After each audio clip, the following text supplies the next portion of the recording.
Jesus didn't have a problem with people that's in the streets. He had a problem with religious people. How can I help anybody when I was not even able to help my own son? I would never do that. And I became that in a matter of minutes when they took my pain pills away. And I said, I'm not where I want to be, but thank God I'm not what I used to be. This is Faith in Your Recovery. I am Randy Davis. Welcome to the battle. Hey, welcome out there to Season 2. When you're sick and tired of being sick and tired, we're here for you and with you. We get the struggle, the challenge, the stigma, that sense of loss. So whether we're your first choice or your last chance, we believe that together we will make a difference. I'm your host, Randy Davis, for Faith in Your Recovery. I'm a retired pastor as well as founder and executive director of A Better Life, Brianna's Hope. ABLBH is a participant-driven, faith-based, compassion-filled support and recovery movement for those battling the battle with substance use disorder/addiction. We're glad you've joined us today. I look forward to this opportunity. Our guest is Megan Lane. Welcome, Megan. Hi, thanks for having me. Oh, we look forward to what you have to share. Let's begin. Just kind of introduce yourself to the folks out there. Tell them what you're about right now in life. Just shake hands with them and tell them who you are, okay? Well, I'm Megan. I recently just got remarried. We share 4 children together. I have 3. He has 1. We just bought our first home in January, so we're coming up on the year anniversary of that. And I recently completely changed career paths. I went from a 911 dispatcher of 5 years to an optician in an eye center. So completely new world, and just a dog mom of 3 dogs and just trying to raise a zoo. That's basically where I'm at right now. I won't ask you which role is your favorite, whether it's dog mom or kid mom. Okay. How old are the 4 children? 10, 8, 6, and 4. Oh, you will be in my prayers. Yes. Okay. Those are challenging times, and the challenge just changes, but it grows. Oh, yeah. But I'd love to be back to where our boys were that age, too. At the moment, I might have kicked it, but I'd be glad to get back there. That sounds like kind of a dramatic change to go in to the optical work from having been a 911 dispatcher. Oh, yeah. Was the 911 work, did it work on you quite a bit? What was that experience? I was actually diagnosed with PTSD from working in 911, and I think it was I hit just this wall of I needed to decide if it was worth the toll on my mental health, because I had gone pretty far into 911 dispatching. I had won a scholarship, I had done trainings, I had taught classes, and I really thought that this was going to be a lifelong career for me. And then I reached a point where it just took such a toll from my children and took a toll from my mental health that I just had to walk away. Do you think a lot of that had to do with the fact of you take that work home, the tragedies you deal with, not that you discuss them, but I mean your head and heart were still wrapped around all of that? Oh, for sure. And I think the biggest issue for me was the power of social media. It's so easy to find people, and when I learn people's names and you learn the stories of these people, I can find them online, and then I can see the outcome of taking their 911 call, and then I can get on and see the GoFundMes that I've started and follow their story even more. And I think that brought it home more for me, and it continued it even more. And it was probably not healthy for me to continue to look for those people. And I think I tortured myself with it at home, and I didn't need to. With social media as it is today, there are not many secrets, or there are not a lot of privacy. Yeah. Definitely not. I don't think people realize that. And I think working in law enforcement has made me change how I do things. On my online persona has definitely changed. I think that'd change a lot of us seeing it from the angle that you had to deal with. So let's go back to early in your life. As a young person, those preteen years, what was Megan like? Honestly, I was a good kid. I went through a lot in my childhood. There was a lot of trauma, but my dad was, I had a stepmom, but she wasn't really involved. And it was mainly just my dad. So the trauma and the abuse that I went through, my dad did everything he needed to do. He put us in therapy.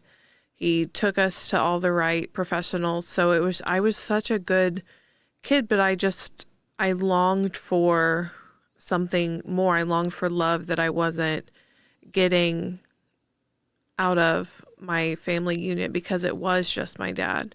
So I was looking for love elsewhere. And I was just lost. I feel like I spent a lot of my youth lost and looking for love in the wrong places. One way or the other, Yeah. we're going to find affirmation, aren't we? Somebody who approves of us as we are, even if that isn't in a healthy point. Yeah. Yeah, so, okay, let's kick it on up a notch to those early teen and late teen years, your high school times. Tell us more about Megan at that point. I spent a lot of time, that was really when things at home got pretty bad again. My stepmom kind of got swallowed, and she had gastric bypass surgery, and she didn't follow through with any therapies. So she swapped food addiction with a pill and alcohol addiction. So then I got an up close view of addiction, and I had to take care of her and take care of my brothers and take care of Were you an the house while my oldest dad. child? I was actually the middle, but my brothers had graduated and went on to the military, so I was the oldest one home. Gotcha. There's a huge gap in years between the siblings because we're a blended family. So there's 15 years between me and the youngest sibling. So there's a huge gap of age. So there was still two younger siblings when I was, a junior, senior in high school that I was left to take care of. And my dad worked so hard to take care of us. And I think it just took a toll out because he had to work so hard. And someone had to be home to pick up the pieces. And it really fell on my shoulders to pick up the pieces. As that middle child, we sometimes take it on our shoulders. We become that family rescuer. I'm a middle child. I've had similar experiences, not exactly by any means, but I get the middle child syndrome. Oh, for sure. It had its benefits, but it also had its moments, okay? Yeah. All right. So you're seeing all this go on. You're seeing your stepmom give up her eating disorder, addiction, however you may have labeled that, and turning to drugs. Mm-hmm. What was the direct effect on you during that I was time? very anti-drug and alcohol. I was like, nope, it'll never be me. I'll never do it. It was like I was the poster child for being well-behaved, because I thought that that's what I needed to do, is I needed to be the perfect child now because this was in our family and this was a prime example of what could go wrong. So then I needed to be the perfect person that everyone else needed to look up to because now I had a point to prove. Is this happened? We had addiction in our family, and now I have to prove that it's not going to be every person in our family. So that added to those responsibility issues you were talking about. You put it on yourself to be a perfect child, and that's impossible, isn't it? Yeah, very much so. Regardless of how we try, and sometimes we don't recognize it until we look back. Mm-hmm. How did that play out? In what ways were you trying to be that perfect child? I really feel like I rushed my childhood because I was with the same person. I got with my first husband when I was 15, and I was engaged within 3 months of graduating high school. So I really feel like I was searching for this perfect family, and I rushed my childhood through high school. Even in high school, we discussed just running away and getting married. And I feel like I thought that that's what it took to be perfect was I needed to be married, I needed to have children, and I needed to be the perfect family. white picket fence Yeah. and 2.1 children or whatever it may be today, right? Yeah. So, okay. Was he older than you, the same age? Yeah, he was 2 years older. So he was a year ahead of me in school. Okay, so he was out in the world living about before you got out of school. He was in college, and he finished college, and I never got to finish college because he was very controlling, and I went for a semester, and then things with my stepmom escalated to the point where I had to drop out and stay home, and things with the boyfriend escalated to where he was then making demands for me to stay home. Okay. And he ended up moving in with my family because he was helping with the stepmom situation. And by the time we ended up getting married when I was 19, and by that point, my stepmom and my dad we had found out more where she was cheating on my dad. And I feel like I finally hit a wall with my father that, like, either you're going to divorce her and you're going to take care of my brothers, or this is it for me. Like, I'm going to walk away from the family, and I'm going to do what I have to take care of my brothers. And I think my dad hit a point where enough was enough, and he had to walk. I mean, there's only so much you can do for a person in active addiction before you have to walk away from the situation and put your children first, I feel like. Okay. And that's where my dad struggled. What were your education goals? I went in for law enforcement, and I really wanted to become a police officer or work in social work in the police field and kind of handle high risk situations where people with mental health are up there and they need to be edged down. And I really wanted to work with, mental health crisis situations in the police field. We certainly have that need today. We've had it in our own local community more than once where it's been a tough decision for that officer what to do and how to deal with the moment. Yeah. Okay, so you're out of school. You say you got married 3 months after getting out. Mm-hmm. Okay, then what did life look like? I immediately got pregnant. No surprise. And I had my son a month after I turned 20. And I just threw myself into what I thought was going to be this perfect family. And then everything just changed. We moved into a house across the street from his parents. And that's when the abuse started. And the controlling started. Now, this is abuse from him toward you? Mm-hmm. Okay. And I couldn't see my family. I couldn't see my friends anymore. He was very violent towards me. And it was more mental abuse than it was physical abuse. And it was very more controlled than physical. But it was enough where it was more like threats. But there was a little bit of physical abuse that I just never felt like I never felt like there was an out for me to report it. You couldn't let your guard down either, I'm sure, at any time. So that just had to be building anxiety and everything that goes with it, I think. And I had a part-time job. I worked at a grocery store, and I made a couple friends there that he would everyone had to come to our house. I could never leave. And that's the pattern. She would come around, and that's really when I was introduced to drinking, because I had just freshly turned 21. And I was like, well, I'm drinking at home. It's not that big a deal. And we actually had, I remember a manager saying something to me, and because we sold Mike's Hard Lemonade in a 10 for 10 bin at the grocery store I worked in. And I would buy 10 of them when I closed. And he goes, do you really think you need 10? And it just kind of surprised me. And I'm like, no, it's not like I have a problem. But I would buy, my son would be asleep. I'd come home from working a shift, and I would buy 10 of them, and I would drink 10 of them. And then I would prepare myself for my husband to come home.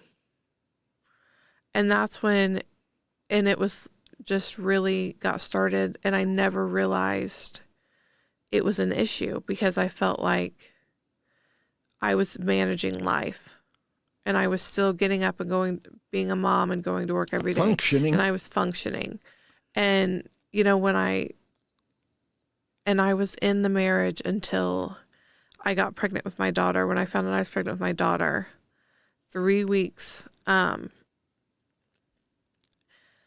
weeks after I found out I was pregnant with my daughter, he held a gun to my head.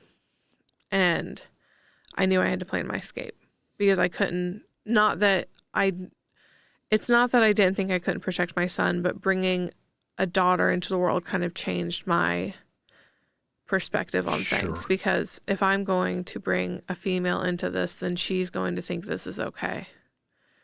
And I wouldn't want this done to my daughter. And it kind of changed my views. And my dad at this point had been remarried, and I met with her at lunch one day when I was about 7 months pregnant.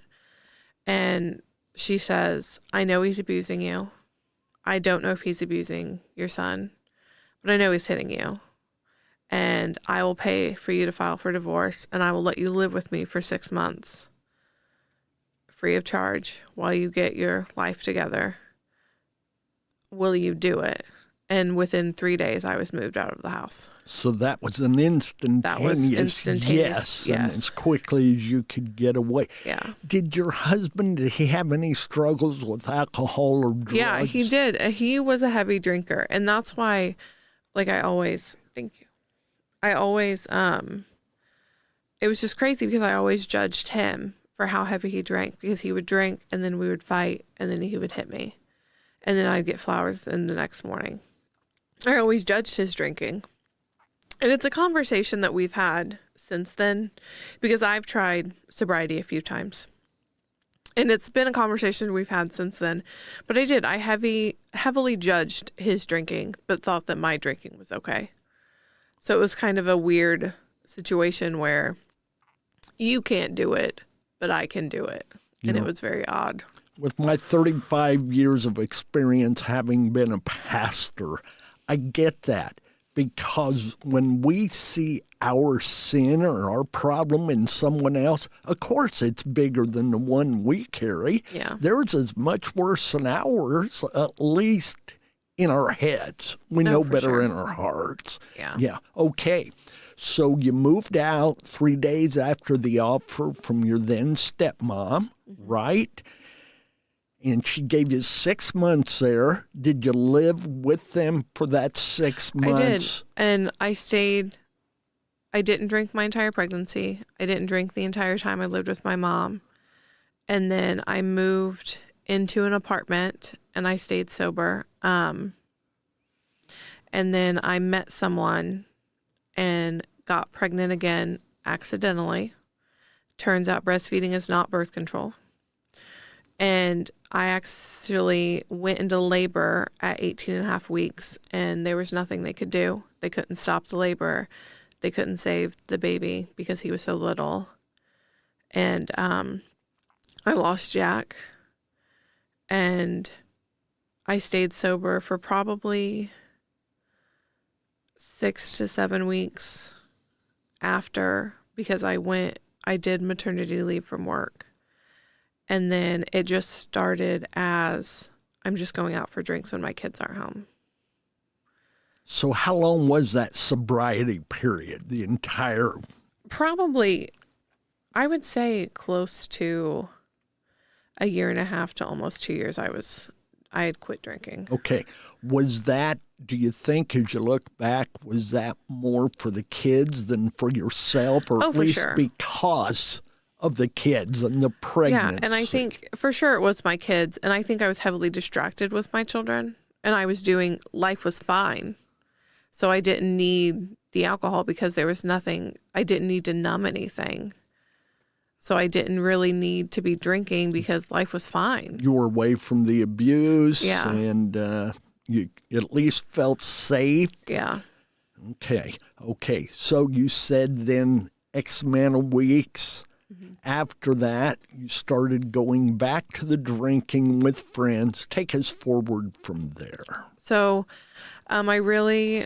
that's when I got the job in dispatch. I started dispatching, and then we kind of established a parenting time schedule where my kids were gone 50% of the time. So 50% of the time, I suddenly had freedom that I didn't have for the last, time since I'd become a mom. Earlier, you had said you rushed your childhood. Now you're back to the freedom you'd never had before this. Yeah. And suddenly it was like I don't know, it was like I was a kid again, and I didn't know what to do with my hands, because suddenly I'm fresh to the world. I had never been in a bar before. I had never gone to concerts. I had never been, I'd never been anywhere. And I was doing all of these new experiences. And that's what I chalked it up to, is I'm living life. I'm doing all these new experiences. But then it just started getting to the point where I was blackout drunk almost every single day that my kids weren't home. It was just elevating really quickly. And then I started experimenting with drugs and hallucinogenics. And then it just became, well, I'm just doing this to have fun. And I'm functioning because I'm not doing it. There was never alcohol in my house when my kids were home. You would never find alcohol in my house. So then no one thought I had a problem, because her kids are fine. There's no evidence. She works a good job, and then I met someone else, got pregnant again, got married, got sober because I got pregnant. So then I'm sober, I'm breastfeeding him, I'm staying sober. So then I was sober again for about a year and a half. And then I find out through a call from DCS that my husband had been abusing my son at night while I was working my dispatch job. And because my son has some special needs and he didn't know how to deal with the special needs, so his solution was to just lock him in a room and let him cry it out. Okay. And DCS didn't like that. And I didn't like that, knowing the truth. So I packed the kids up, sent them to their dads, started looking for a new place to live, and filed for divorce. I was done. So here I've been sober this entire time. And I just went out for drinks with friends, and the cycle began again. And every time I feel like it just got progressively worse. I experimented with more. Like I was what? gone. What drugs? I started out, I definitely smoked marijuana, and that's where it kind of started. And then I experimented with just like the THC dabs. And then it got to the point where I was doing like Molly and acid and mushrooms and things like that, sort of things, like many of the hallucinogenics that I really shouldn't have been messing with. And it was insane, because I was working in law enforcement and doing these things. Did someone introduce you to those, or did you go on the... No, they were offered and you They were offered accepted and I just it. took them. Okay. And like you just said, you were in law enforcement during that time, which is a risk in which and is of a risk that I itself. took every single day. Of any point in time, I could have been drug tested. Did you feel like there were, that anybody knew what you were doing, or you felt like you were getting away with it? I just thought I was getting away with it because no one... Was it ever confronted? I did start struggling at work, and there was a conversation with my boss that I felt like she was hinting that I was doing more than just drinking. I definitely feel like my boss at the time had her suspicions, but she never, I don't think she could outright confront me. She didn't have that final piece of evidence to know that she could take the next step. It got to the point where I began heavily struggling at work. Like, I would go out and drink till 1 or 2 in the morning, go sleep at my friend's apartment till 6 a.m. and get up and go to work. And I would do that every other weekend because my kids were at home. And I was falling asleep at my job. Yeah. The fatigue factor, if nothing else. Yeah. And it just became a huge struggle. And I got demoted at my job. I was a supervisor, and I got demoted because I wasn't paying attention. And then that's when, I just realized, I was like, I have to make some changes.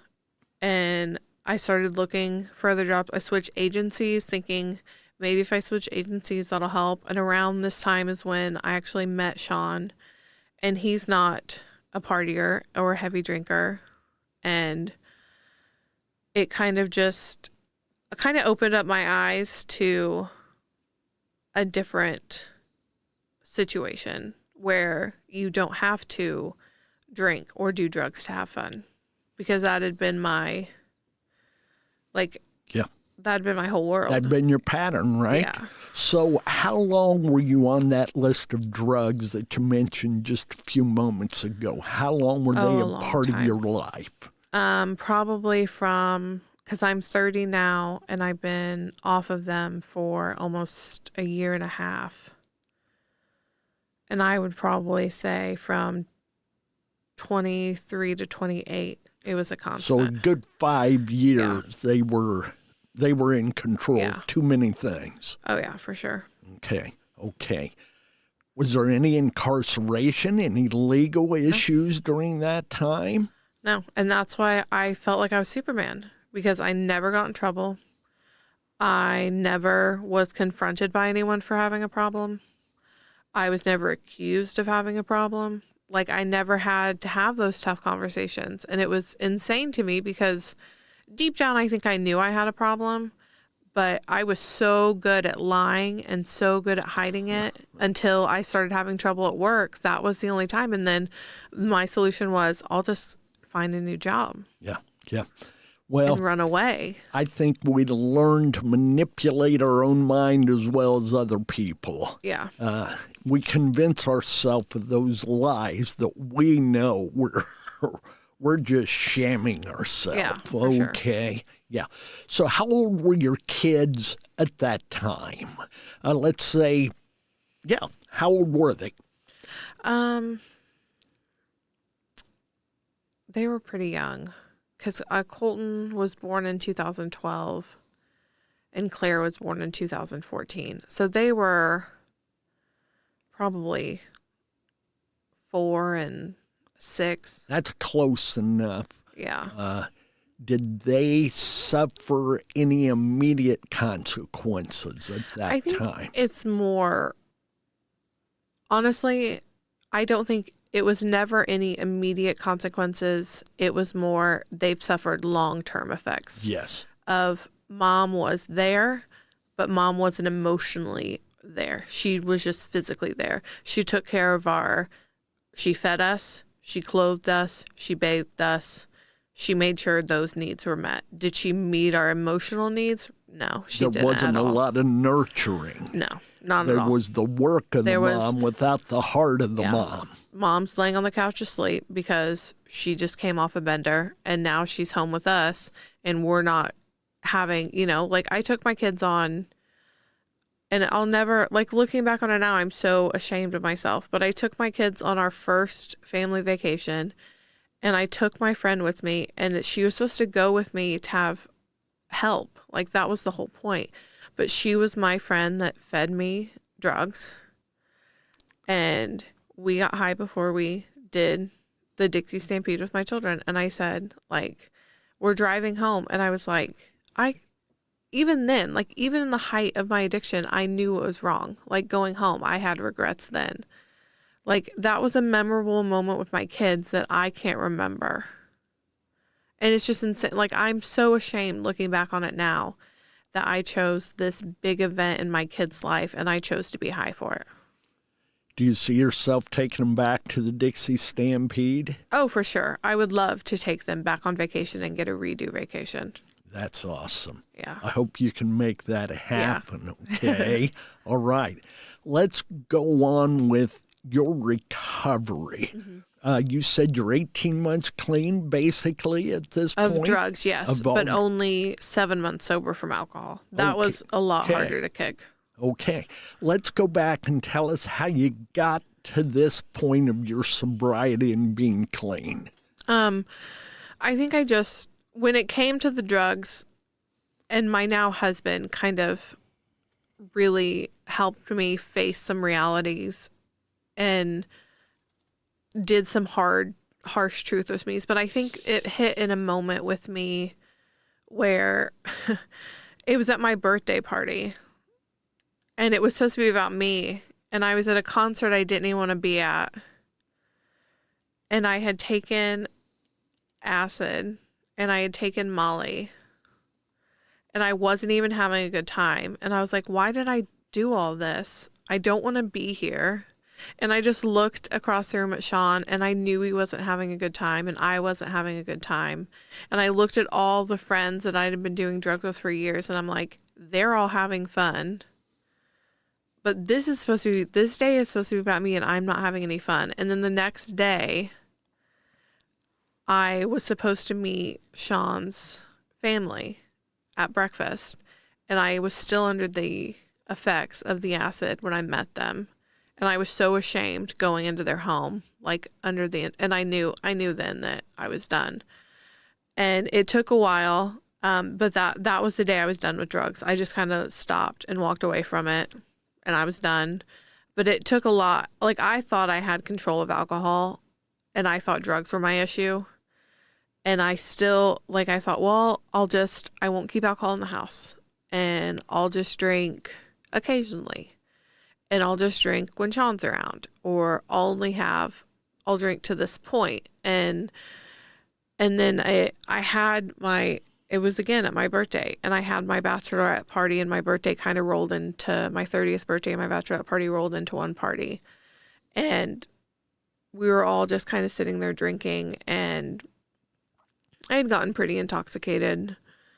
But a relative had come to the party, and she had kind of gotten out of control, like really out of control. And just watching her, I saw myself. And I realized that this whole time, that was me. So that was a mirror for you at that moment. And I said, this needs to be an all or nothing thing. I either need to be sober all the time from everything, or I need to just accept the fact that I'm going to be a drinker. And I didn't want to accept the fact that I was going to be a drinker, so I needed to resolve to be sober. And May 1st was my sober day. We poured so much liquor out of our house. And I felt bad for the people who bought things from a bachelorette party that I should write them all a check, because I poured so much alcohol out of my house. But it made me feel so much better to absolutely get rid of it. And you know what? I'm going to guess your friends today would have written you the check for the same amount they spend on that to see you where you're at now. Yeah. If they were friends. Yeah. And I've lost... drugging buddies. Yeah, the friends that are here today are the true friends that always. I know are here for the long haul. And the friends that I've lost that I'm not drinking and drugging with, I know were never meant to stay in my life. They were not true friends to begin with. Just drinking, drugging buddies kind of Exactly. thing. Yeah. So, how have you grown in recovery? What kind of steps have you taken? Have you been involved with any groups? Tell us about that. At first, it was just me. And I relied really heavily on my husband, Sean, to kind of get me through cravings and get me through the struggles. And then we go to church in Connorsville, and I pass, as you enter our church, there's all of these signs leading up to the Brianna's Hope sign. And I knew I needed to go. Tell the folks what Brianna's Hope is in your words. I just feel like it's an all-around support system. It's just a family that's there for any kind of addiction and any kind of struggle. It's just, to me, it's a family. It's support a tribe. And recovery. Yeah, for sure. In a couple of words. Okay. Yeah. All right. Then what was the next step? How did that play? It just kind of, I don't know. It kind of happened all of a sudden. It kind of hit me. I was in the church pew, and the leader of the Connorsville chapter, Joel, was sitting in a few pews away. And I kind of just approached him and I said, I really need Brianna's Hope. And he kind of just stepped back and he was like, okay, well, come Tuesday. And I said, well, where is it? And he said, well, it's here at the church, and we do the meal, and kind of just walked me through the whole meeting process. And I said, okay, well, I didn't show up that week. And then he called me out at church the next week. And because I had previously tried getting sober, and I tried AA. and I lasted like 3 meetings and then I fell off the wagon. So I was really scared to commit to trying another group because I didn't want to let anyone else down. And I really felt like I let down everyone who was in AA because they really care about you when you go to those meetings. So I committed to going to Brianna's Hope, and I got the support and the friends, and I've got numbers of people who I can call when I'm struggling, and that kind of build up. And then I'm getting solo therapy through the hospital where we live, and that's really kind of helped. And I'm getting, I actually take an injection every month to help with alcohol cravings because I needed something more to just help. And it's not permanent. I'm not going to be on it for the rest of my life, but it is something that's helping get through the hump of the struggle right now. So how do you feel about where you're at right now, today? I feel really good now. I've been struggling mentally. I feel like I'm in a good place right now, physically and mentally. My meds are kind of figured out. I'm getting into the therapy I need to get. I'm getting more active in Brianna's Hope and talking to people and like really digging into the meetings and helping. And I think that I was just kind of there and existing I'm just getting my sober time at first. And I wasn't being honest in meetings, I don't feel like. And now that I'm open about my struggles and I'm getting feedback from other people, I really feel like I'm getting more out of the meetings. So you've gone from spectator to participant. Yeah, and it's changed a lot of things for me. And I think that is so important. What kind of roles God played in all of this, do you believe, Megan? Oh, he's played the biggest role in it all. I don't think I would still be here if it wasn't for God. We had started going to Cross Point Biker Church probably a year before I started attending Brianna's Hope. And I kind of built my faith. And I think that that's what helped me, building my faith first and then deciding to get into my recovery and become sober was my biggest I needed to do. Because I had never been introduced to anything faith related. And I think I needed to learn my own faith before I could get into something faith-based and do something recovery-wise. It gave you a personal foundation exactly. To build on. Yeah, I needed to understand the idea of a higher power. Yeah. For sure. Okay. As you know, the name of our podcast is Faith in Your Recovery. Mm-hmm. Explain those 4 words, faith in your recovery, from your own personal experiences.